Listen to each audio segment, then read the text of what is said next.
has been happening in our world, especially in 2020, with a pandemic, shaky economy, human rights violations, and riots? What might be coming next, and why is it all happening? Leo Knighton Tallarico, a longtime professional astrologer, will show us the planetary movements behind all this transformation. Is it possible extraterrestrial beings are a part of all this? Sit back and enjoy the ride as Leo takes us on a journey into the cosmos, showing us humanity's movement into the age of Aquarius, which will unite us all, even in the face of our world's challenges. And now, Perspectives from the Sky with Leo.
Yeah, Leo, I think I'm having trouble hearing you. I could hear the introduction, but not you.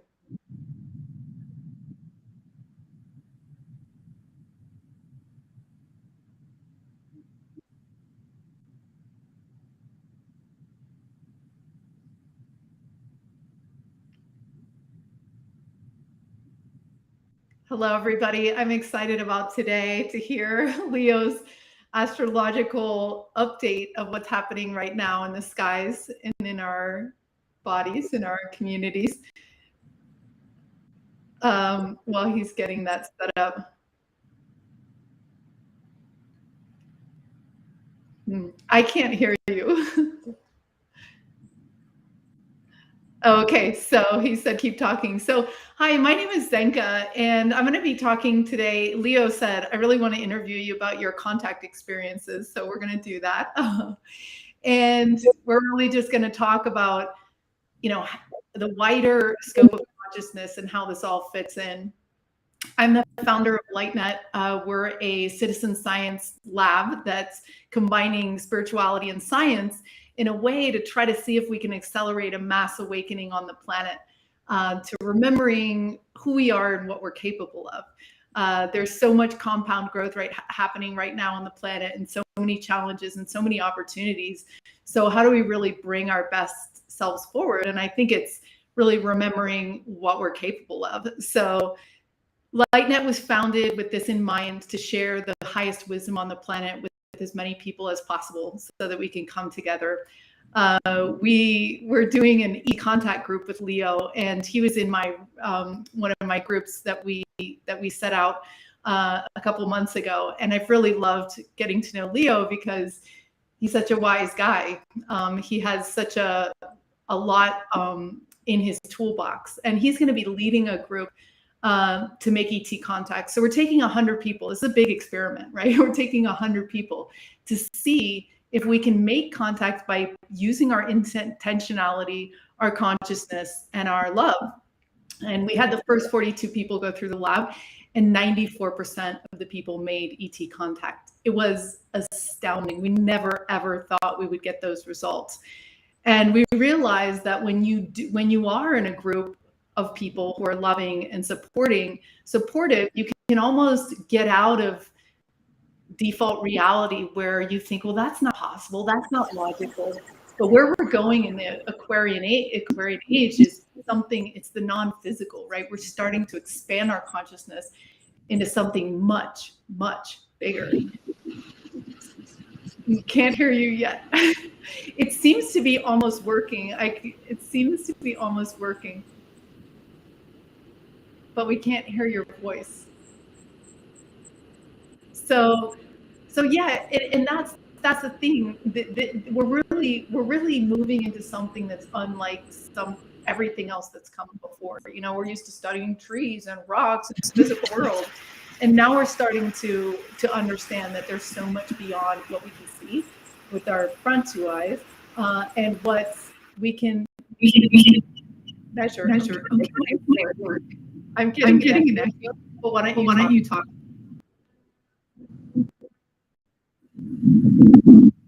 Can't hear you. So I don't know if people are getting an echo here, but yeah. So we had different groups, and we had one on remote viewing, which Leo was a part of. It was led by Alan Steinfeld, and you know, remote viewing was the thing that I thought, you know, there's no way that this is possible, right? That I could close my eyes and see something on the other side of the world, or see a hidden picture, right? Or picture. We traveled off planet. We all looked around, and sure enough, we were doing it. And you know, people that I thought, wow, like these are the most unskilled people. They're not, you know what I mean? They don't even believe in ETs. They were having experience.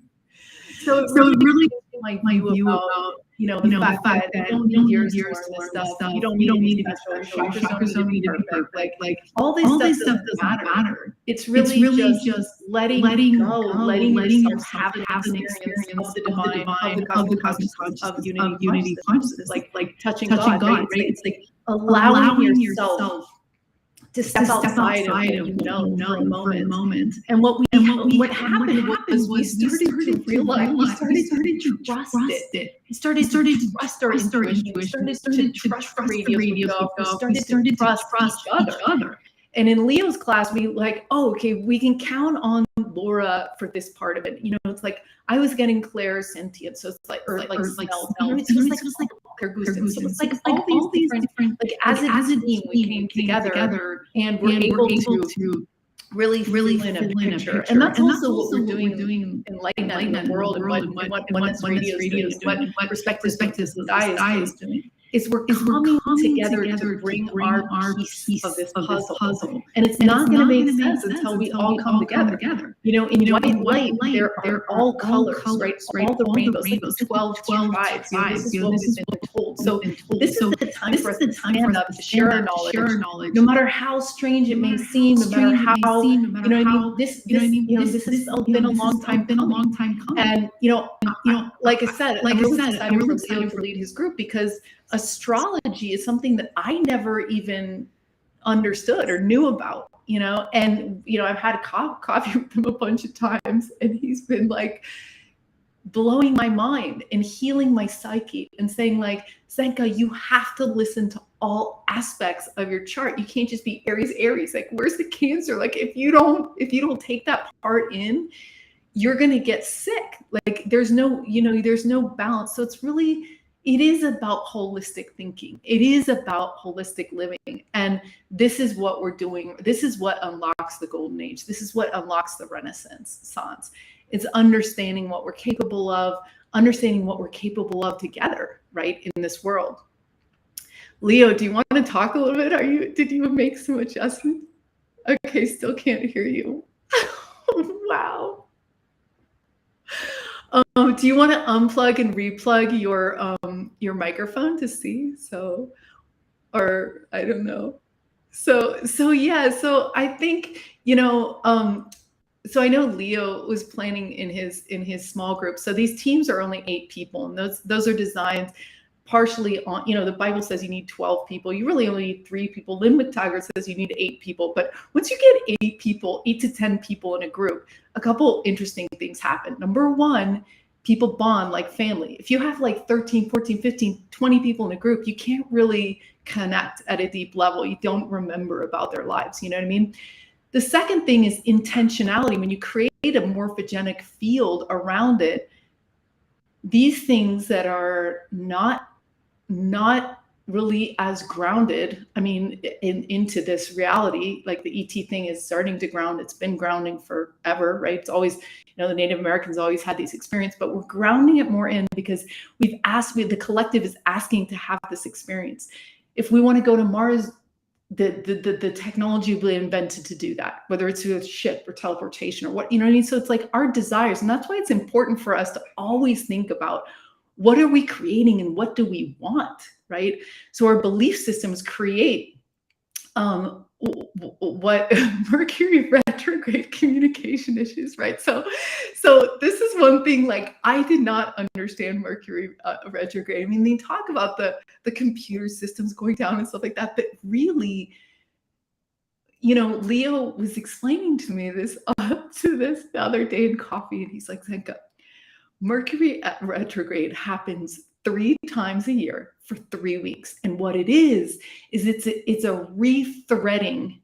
It's like the universe, God is like, it's rethreading all this stuff back to you. It'd be like, do you want to be with this person? You want to work on this job? Do you want to do this project? Do you want to like read this book? Do you want to eat this thing? So it's like, it's showing you, it's like a little review of all the stuff, because it has to know what to rethread back into your reality. And so he said it's a great period of,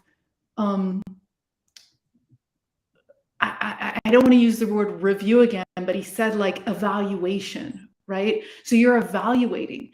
And as we're getting more into our bodies, right, it's important to take care of your body, because your body is all you need, right? It's all you need to get through this, right?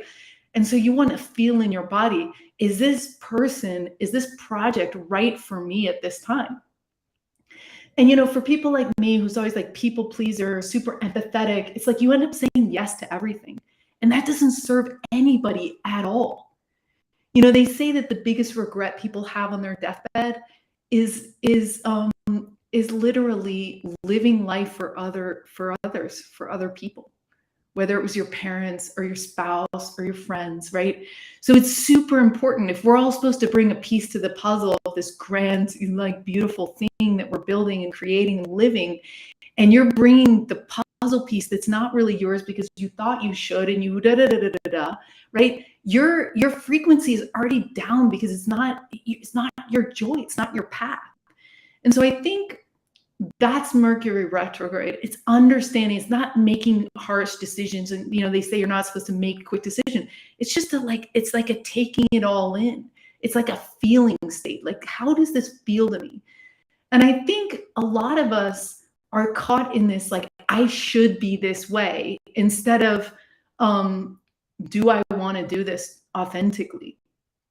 And a lot of people are being called right now to, like, shift out of their jobs or this or the relationships. Like, oh my God, this is so scary. What am I going to do without this relationship?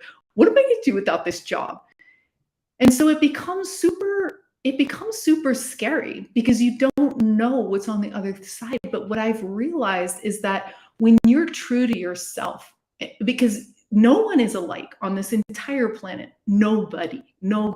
And Leo will tell you that, because your entire birth chart is like, I don't know. That would be interesting to start interviewing people that were born on the same day in the same city and see what their lives are like, right? But I guess they have different genetics. So it is a very, very unique, complex thing, right? So when you start to understand why you're here, what turns you on, what makes you light up, that is what I call the magic carpet, right? So suddenly, miracles, synchronicities, doors fly open, because you're doing what you're supposed to be doing. The creator, the system, right? The algorithm, however you want to call it, is happy when you're happy, right? And so it's scary to do it, but like, I encourage all of you guys to get in touch with who you are and what makes you happy, because when you have a high frequency of joy and happiness, you're just affecting someone you're walking by on the grocery store. It doesn't even have to be someone you know and touch and talk to, right? So that's how we lift this all up. And I know we're doing it. I know we're getting it. There's a tipping point, and it's the dominoes are going, because we're turning off the TV.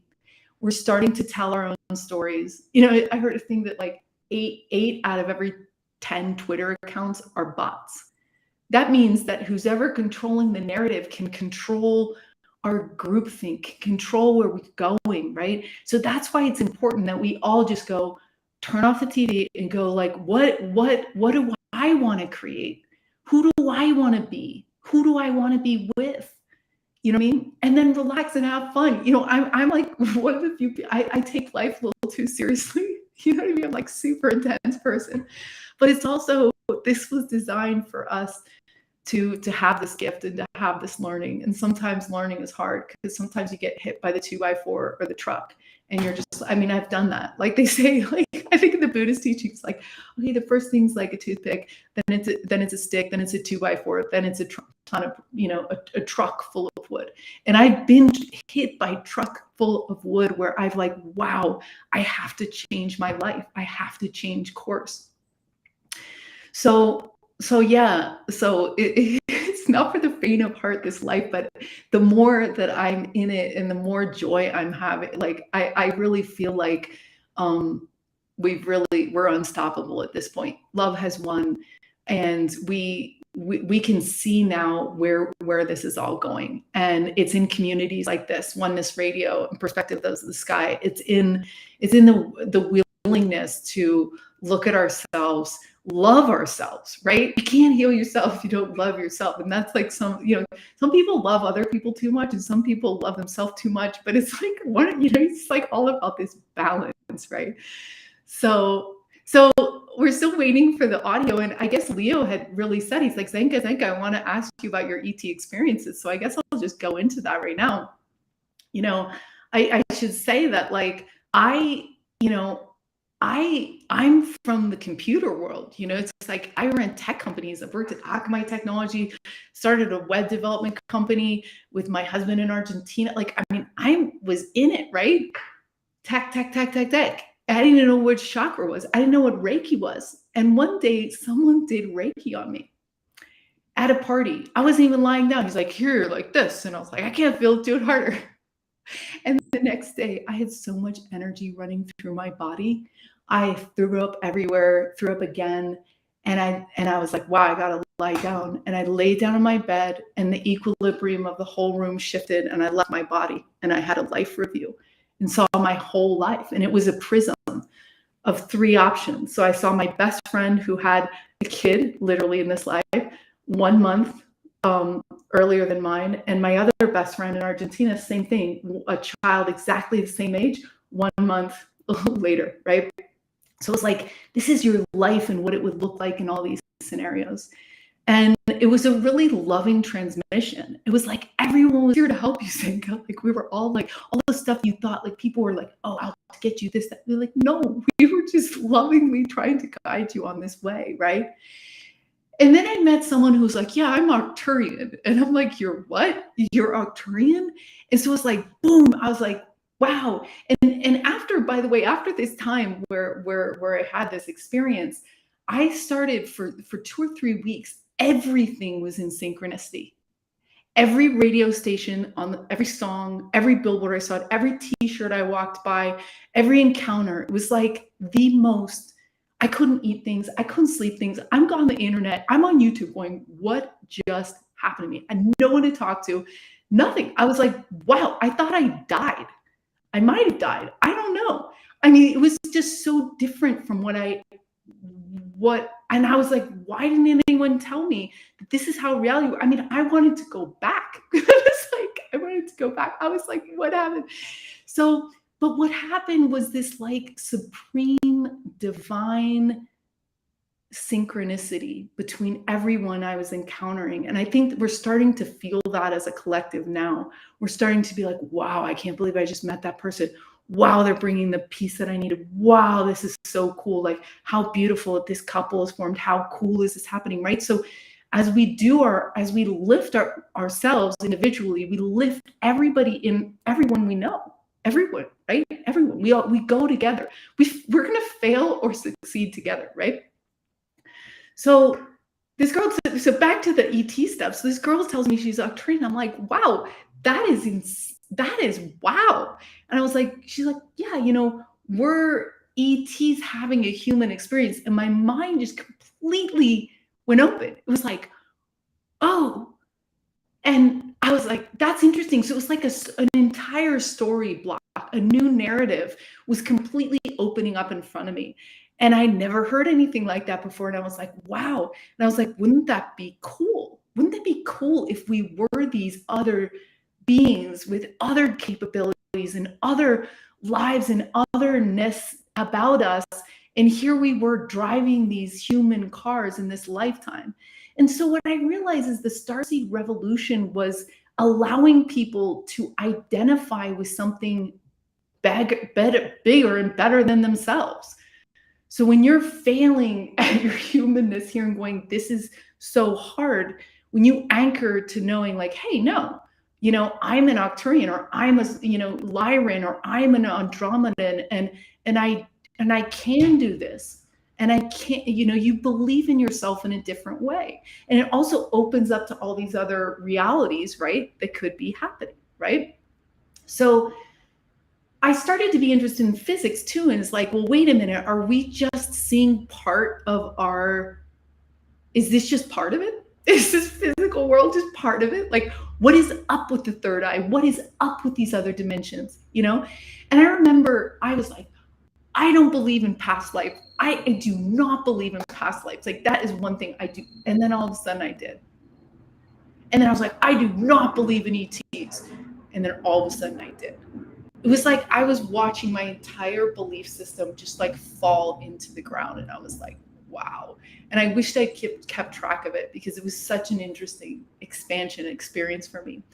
So I'm like, I was an artist at the time, you know, working in augmented reality. So my right creative brain was there, but I had no sense of intuition. Like I was just running through life. And I'm a very left brain, logical, strategic, you know, I do strategy for companies and Lightnet and, you know, all this stuff. So I got attracted to, I heard Mark Sims was doing a reboot of the harmonic convergence, which was, and I was really interested in tipping points. I was really interested in like what it was going to take for us to evolve into an entirely different level of this game, right? Another game level, or whatever you want to call it, right? What was it going to take?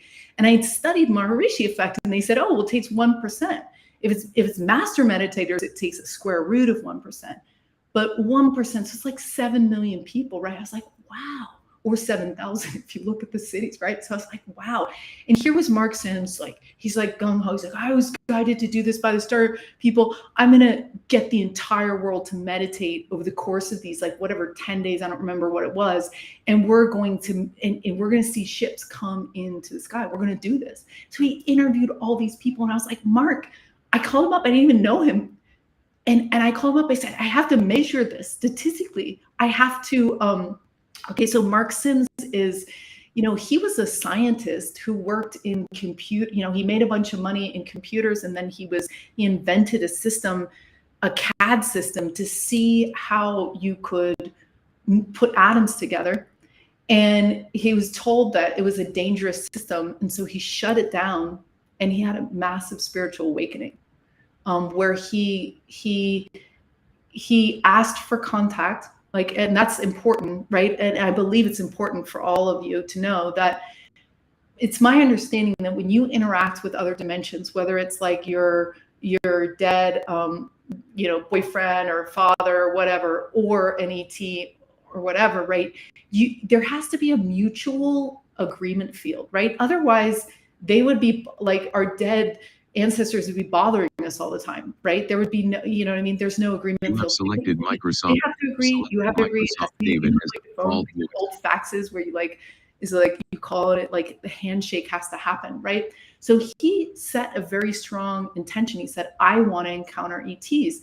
And all of a sudden, an ET appeared in full view on the bottom of his bed and said, I am Tej Bar.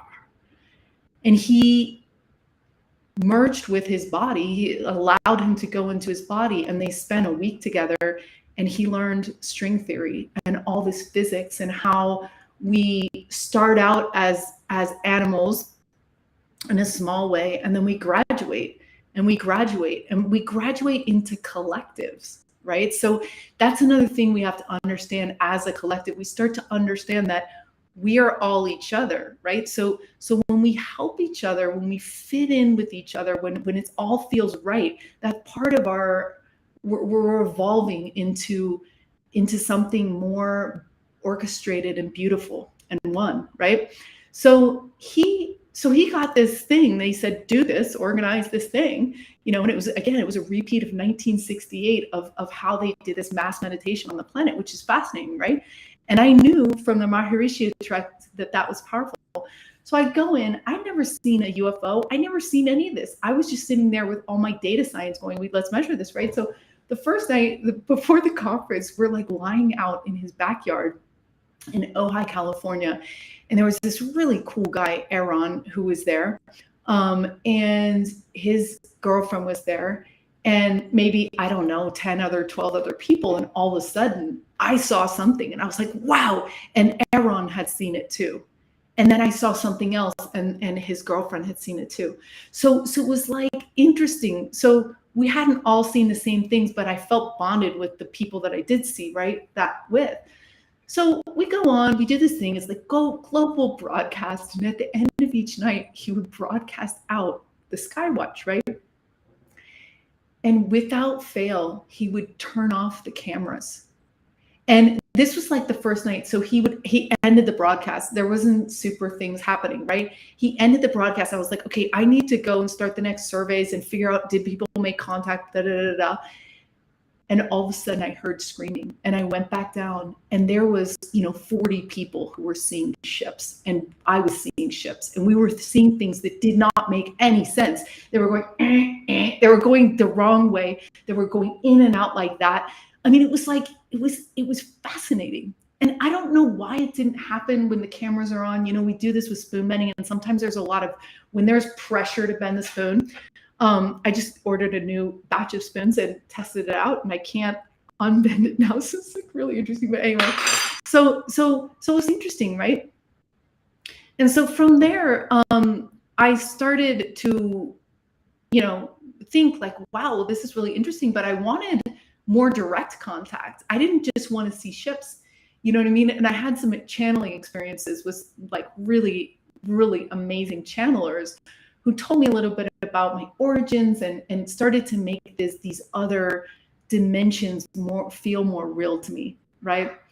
And this whole idea that maybe we were star seeds, maybe we did have these ancestors, or that there was these other, there were advanced societies that were helping us somehow. And I think that's what is so interesting about ET contact, is that they are more evolved than us. They're more peaceful than us. They're wise, you know what I mean? And so when we can connect with this in the same way of connecting with angels or God or loved ones, when you connect outside of your small brain and you go to the one brain, then you have access to all the knowledge that you could ever need and want. Right. And so how do we do this? Like, this is where we get to teach, we get to try it, we get to learn it, we get to do it, then we get to teach others. And that's what Leo's going to be doing. And that's what we do at Lightnet. And that's what we all are doing, really. That's what we're doing by doing these radio shows and doing these YouTubes and doing this stuff. It's getting the information out there. But it's very important that we don't stay in the theory, that we actually try these things. Because I couldn't understand ET contact until I was physically, undeniably having it. And one of the things that I got super interested in is because I'm all sciencey, right? So Jimmy Blanchett I downloaded this frequency that was just the Planck length divided by 432, which is the root chakra. It's also a number that's used a lot in astrology, speaking of that, of the planets and things like that, right? Astronomy as well. And so I have dyslexia, so sometimes everything gets haywire, but right. So the distance of the planets, the point is that he came up with this number 144.1. And he said it's a very important number. And the ETs want us to use these radios to communicate with them on that number. And so for a while, Jimmy and Mark and myself and a few others were sending through huge satellites that were going to the moon and past, right? sound coordinates. Like, we want to see light ships at this location. And it worked. Okay. We were getting ships showing up based on our requests. And what else happened is these radios, we started getting, we were getting sound communications, but what was so interesting is that we were lining up a bunch of radios and they're all on the same channel. So if you're listening to your car radio and I'm on 101 and Leo's on 101, we're both listening to the same, song, right? The same Rihanna song. It's like the same thing, right? But these radios are all on the same thing and they're making different noises. So we were breaking the laws of physics in a way that was so astounding. I mean, Mark and Jimmy, they used to have 30 radios lined up. We used to put these things in Faraday cages. We used to take the antennas off and they're still making noise, right? So we're thinking, wow, this is some interdimensional contact, right? It's either our brains entangling with this or it's interdimensional contact. And so we started developing yes, no questions with them. So 1 beep was yes, 2 beeps was no, 3 beeps was ask another question, and 4 beeps was clapping. And sure enough, we were having conversations in this way with the radios. And, and so finally Jimmy said, okay, I'm going to share the frequency with everyone. We're going to publicize the fact that we're on 144. And so all of a sudden, the citizen science movement started out. And that's why consciousness is an inside job for us. The people that are here listening to this right now, this is our job.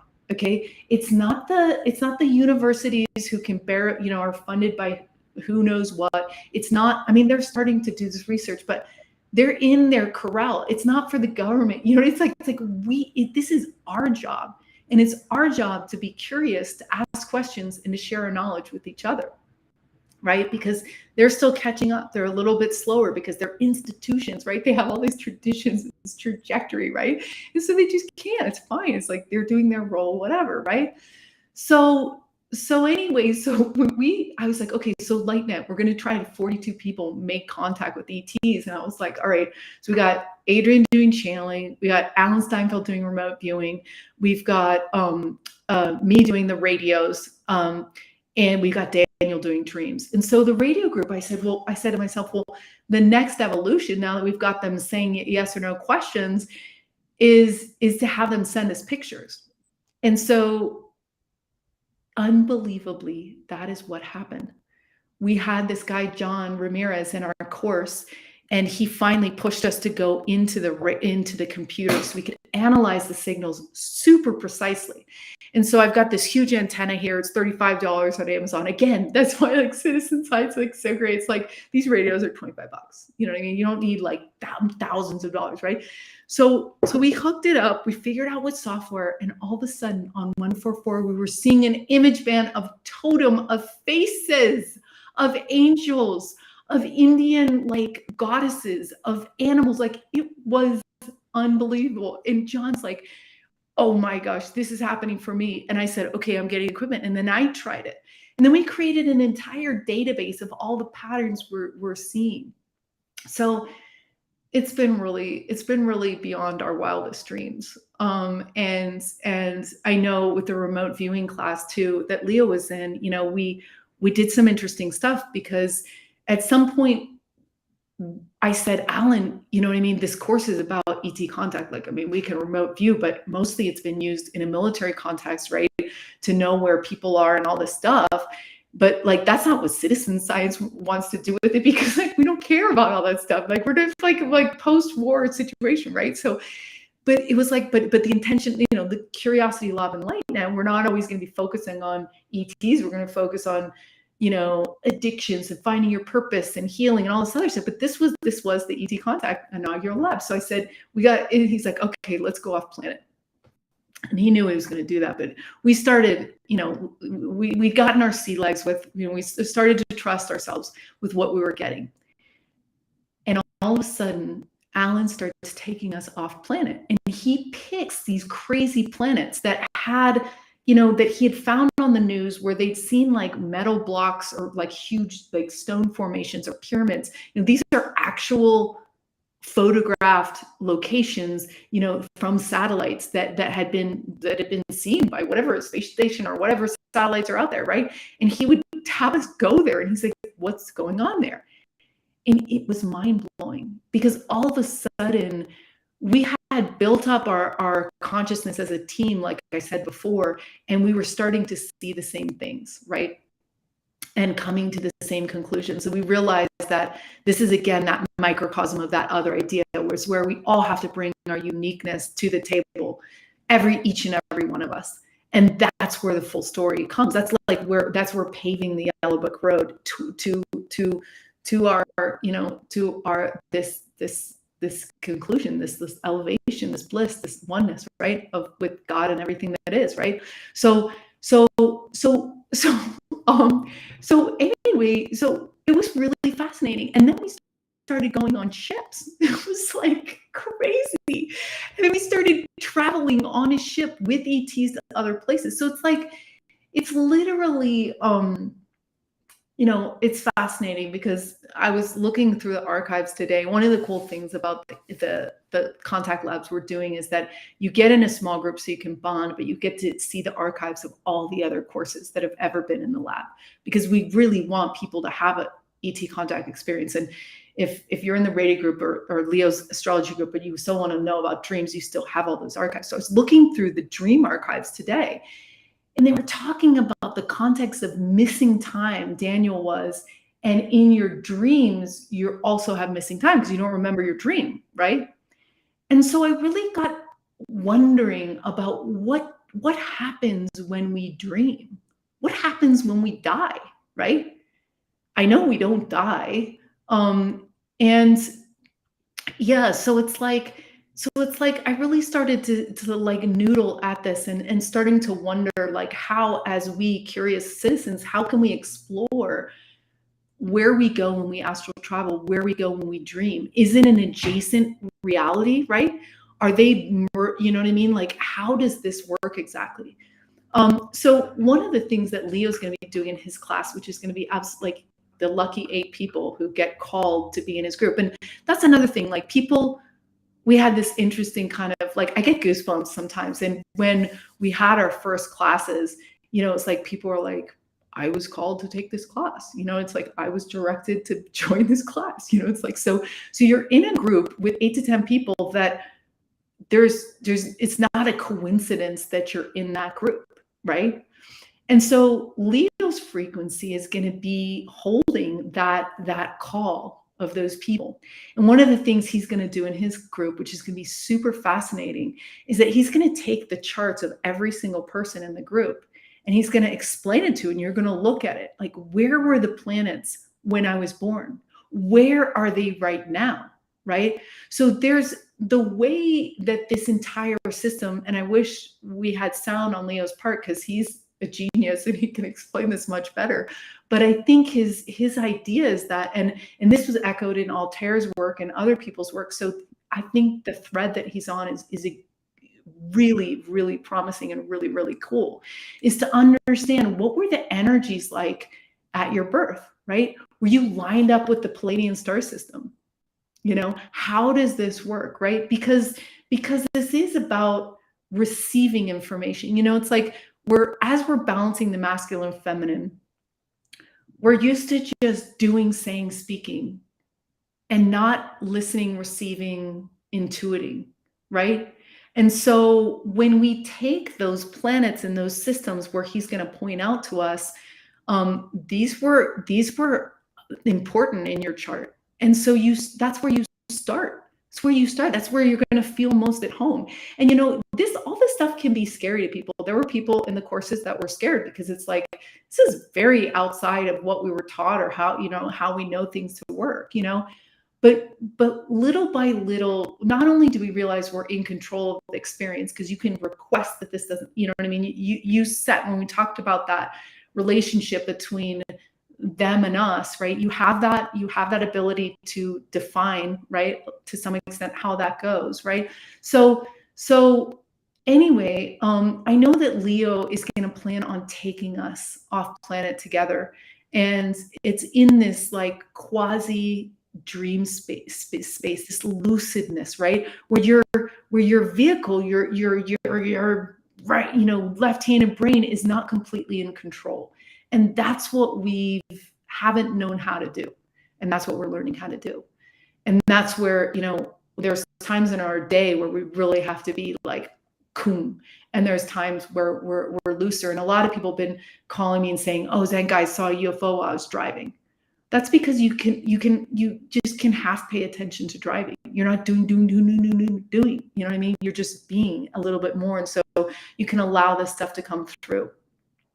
So I'm really excited. And as he's adding his knowledge and frequency and knowingness and wisdom and curiosity into this ET contact lab. And the vision is that anybody who wants to make contact will be able to. If we got 94% of the people, from, I forget what the starting, some people had contact. So it was like maybe 40%, 47% had made contact. And then all of a sudden it's like, bam, right? So we want, oh, Leo's talking, but I can't hear him.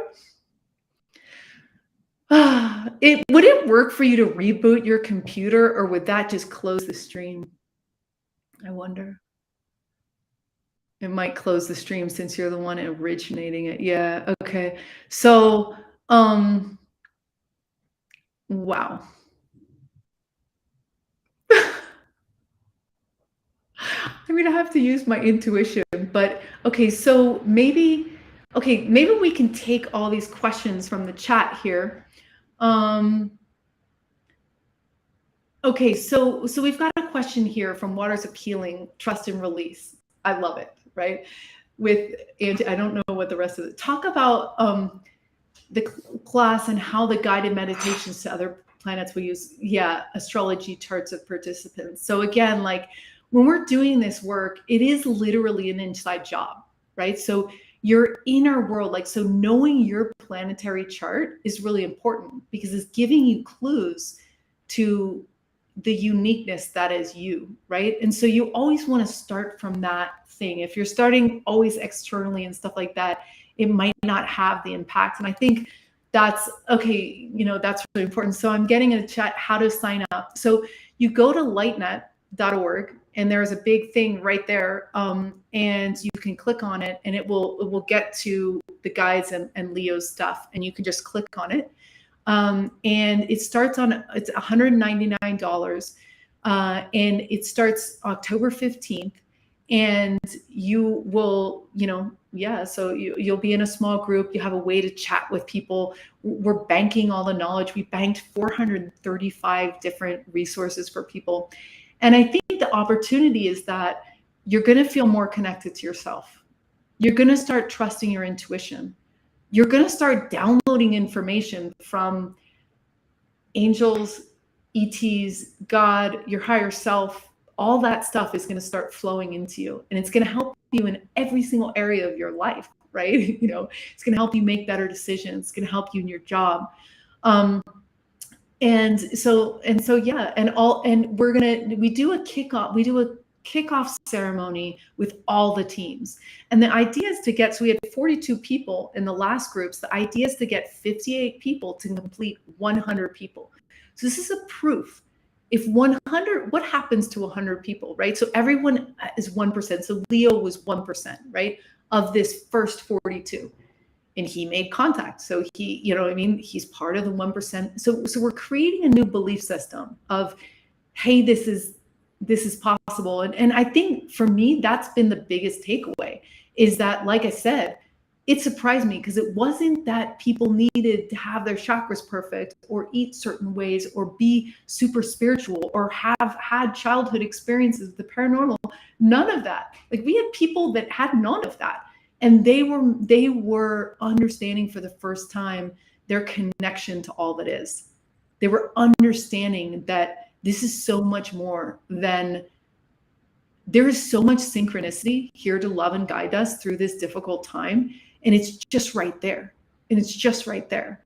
And it's activated through love. I mean, that's how we do the spoon bending. You think of a person, pet, or place that you love, and you put an intention down, and all of a sudden magic happens. So there is a magical world waiting for us to discover. And the knowledge to get there has been hidden behind clubs and different things for so long, but it's not anymore. We have the internet, we have these shows, we have these radio shows, right? And so we invite the people, if you're one of Leo's 8, or if you want to be in my radio course, or if you want to be in, a channeling course or whatever, there's all these different, there's a light language course. I'm going to take the light language course because my brain is so it's hard for me to let go. It's hard for me to let go. Right. And so that's the epitome of that. Right. So, yeah. And what's really cool is that next week on October 1st, Leo's telling me that he's going to be interviewing Alan Steinfeld. And he's the author of a Making Contact book. So he spent his whole life in this questioning, this curiosity, and saying well, let's talk to these ETs. What do they have to tell us? What do they have to say? You know what I mean? So it's time for us. And I wish we had Leo's voice here because he knows so much about the time of what we're going through. But everybody knows we're entering a new age. And what is that new age? What are we leaving behind and what are we gaining? What's the opportunity? And the opportunity, it's in the air, right? We're starting to want experiences, not physical things. We're starting to understand how things move beyond in the invisible world, right? And technology and even wearables and things like that are measuring subtle energy. I was using a BioWell the other day, putting my finger in it like Carillion photography. It was reading my chakras. We can now prove that, energy vortexes in our bodies exist, right? So this is the coming of our logic mind and also our non-logic mind. And Alan's, I'm sure he's going to talk so much about it next week. It's non-local awareness. So if we really are one, we really can get out of our bodies for moments at a time and have all the love and guidance that we could ever dream of and want. You know what I mean? And this is a great adventure. And even though it's hard, this week has been so hard for me. It's been Mercury retrograde times 1,000. And I think Leo was telling me, he's like, well, it's not just Mercury retrograde. There's all these planets lining up in particular ways. And what it's doing is it's pushing us. It's pushing us to let go of the things that are not serving us, to learn the lessons, to say oh yeah, I was wrong. The Jewish holidays are coming up too, and they have this whole thing of atonement, of it's like a taking assessment. It's yeah, man, one of the things I'm not that good at is listening. So it's that's one of the things I've been noticing in this whole, with the divine feminine and the divine masculine. I feel like women have been so we've been so sheesh, you're not included in the table, that we're just we really want to talk, you know what I mean? But then we also have to really want to talk while really wanting to listen, right? Because it's in both, both perspectives the divine masculine has to be heard as well as, you know what I mean? So it's everything is coming into balance.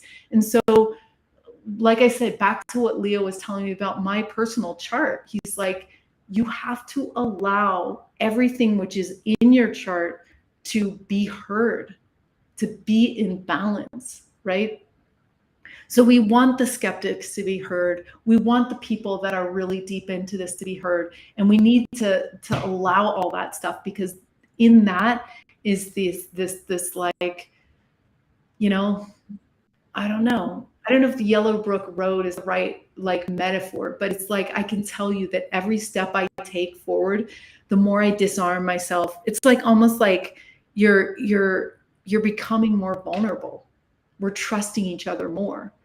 And we're all in this together. So you know what I mean? It's we're walking forward. I had this vision where it's we're all in a circle, just it's really shit. I can't do this. I can't. You take one step forward, but Leo did too.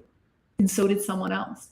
And so it becomes easier for us to cry when we need to unload all this stuff. So in Mercury retrograde, this is your time to really just reflect, take a moment to reflect. Because at the end of the day, like I said, it doesn't matter if you're basket weaving or building systems or like whatever you're doing, it doesn't matter. The only thing that matters is your joy frequency. Your heart frequency is the only thing that matters. So if you want to do underwater basket weaving and you love doing that, do that, right? Do that, be that, be yourself. We need everyone to be themselves. And sometimes we don't even know what we're curious about anymore because we've been making a living to pay rent and do all this stuff. And it's a lot. So even if on Sunday for 2 hours, you're just like, oh, I'm just going to set aside 2 hours to not plan anything and to do whatever I want. Am I going to take a walk? Am I going to write? Am I going to read? So yeah, I want to thank everyone so much for being here today and showing up for your own self and your own curiosity and your own path. And the messages of optimism, because even though we're going through this Mercury retrograde, which is really painful, super painful. It's hard to say no. It's hard to say this doesn't fit. It's hard to say I don't want to do this. It's hard to say I don't want to be in this container. It's hard to admit your own, mistakes, but the more we take off the backpacks, the lighter we get and the easier it is to come into this land of synchronicities and love. So yeah, be gentle with each other, be gentle with yourself. And, you can always contact Leo at Knighton.com. And he's got a wealth of knowledge. I mean, I can barely have coffee with him because he's booked nonstop with private sessions. You know what I mean? And whoever is working with him is lucky because he's merging traditional therapeutic psychology understanding with the knowledge of the universe. It's how this works, and it can be so revealing and so freeing. You know what I mean? He's freed me, and I've only had coffee with him twice or 3 times. It's like, wow. You can also reach Leo at solace@aol.com. So that's S, here's my dyslexia, starting with L, SOUL, so soul, and then us, US at AOL.com. And so, yeah, and you can reach me at Zenka at lightnet.org and find me at lightnet.org. So yeah. So yeah, I know, right? Wow. Yeah. So we had technical difficulties of a profound nature today. But thanks again for everyone being here today. And Leo, thanks for all the work that you're doing in the world. You're such a bright light. It's great to see your companion. I know you guys just moved, and Leo, he talks about how lucky you guys have been to find each other. And that's when you see couples in love and you see them in harmony, you know that you're with a very evolved being. And Leo is definitely that. So yeah. Have fun, you guys. Mercury retrograde is not easy, but you got this. You got this. Let it all break down so it can fall back together again.